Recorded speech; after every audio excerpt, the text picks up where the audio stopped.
আসসালামু আলাইকুম রহমতুল্লাহ। তো আশা করি সকলে ভালো আছেন। আলহামদুলিল্লাহ, আজকে আমাদের খামারের মুরগিগুলোর বয়স 30তম দিন পার হইলো।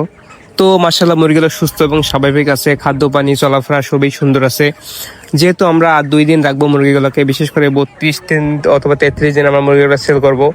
তো দোয়া করবেন যাতে আমরা শেষ দিন পর্যন্ত মুরগিগুলো সুস্থ রাখতে পারি এবং ভালো একটা ওয়েট নিয়ে আসতে পারি। তো আমি চেষ্টা করতেছি মুরগিগুলার কি পরিমাণ আর কি এই ব্যাচে আমরা খরচ করলাম, বিশেষ করে খাবার কয় বস্তা খাইলো এবং কি পরিমাণ মেডিসিন কস্ট, বিদ্যুৎ বিল সব মিলে আর কি আমরা কি পরিমাণ আর কি এই ব্যাচটাতে ইনভেস্ট করছি এবং কি পরিমাণ প্রফিট করবো সেটা আর কি বিস্তারিত আপনাদের সামনে একটা তুলে ধরবো যেদিন সেল দিব তার পরের দিন।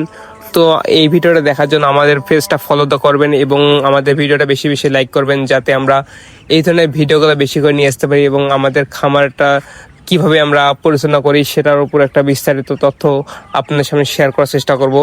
তো শেষ দিন পর্যন্ত অপেক্ষা করেন এবং আমাদের ভিডিওগুলো বেশি বেশি করে শেয়ার করেন এবং লাইক কমেন্ট করে আমাদের পাশে থাকেন। তো সকলে ভালো থাকবেন। আসসালামু আলাইকুম রহমতুল্লাহ।